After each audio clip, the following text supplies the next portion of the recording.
come to how this process will work for creditors and impact on them, who essentially is this credit group, Renuka, who will get impacted by these sort of applications? Because it could be as informal as your money lenders. So is it what the sort of intent of the framework is?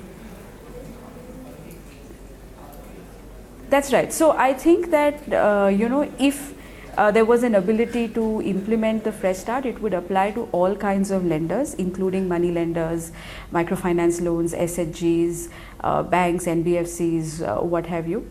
But I think realistically it will be hard to implement this against money lenders. So presumably in the first few years of its operation, assuming that it does get notified, I expect that banks and NBFCs, the formal sector lenders that are giving unsecured loans, very low valued unsecured loans, are the ones that are likely to be affected by this. Okay.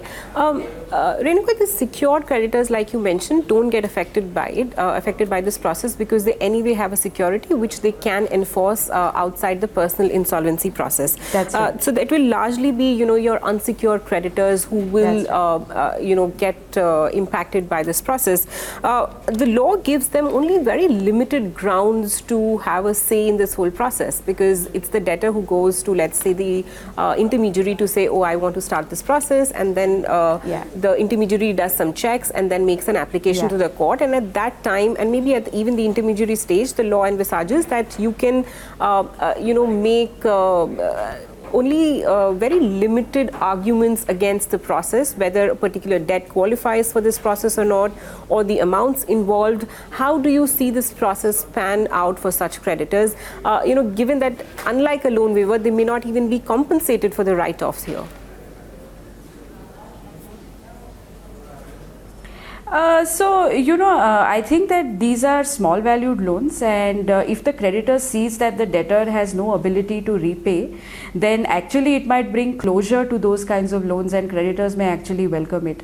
See, at the end of the day, if the debtor has no ability to repay, and in this case, assuming that the assets and the income are so low and there is no home ownership as well, the creditor's ability to enforce against this debt would have been minimal anyway.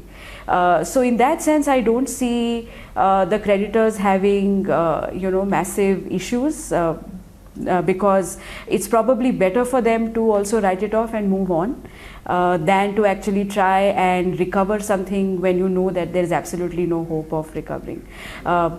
So in that sense, I don't see that the creditors will get highly affected. And on the question of whether they will give loans later, at least from international markets, we have seen that these kinds of procedures do not increase the cost of credit by too much. Especially if there is, what we call democratization of credit, where all kinds of players are coming and trying to give out loans, then creditors will be able to make their own decisions on whether they want to take the risk with someone who has taken a fresh start or not.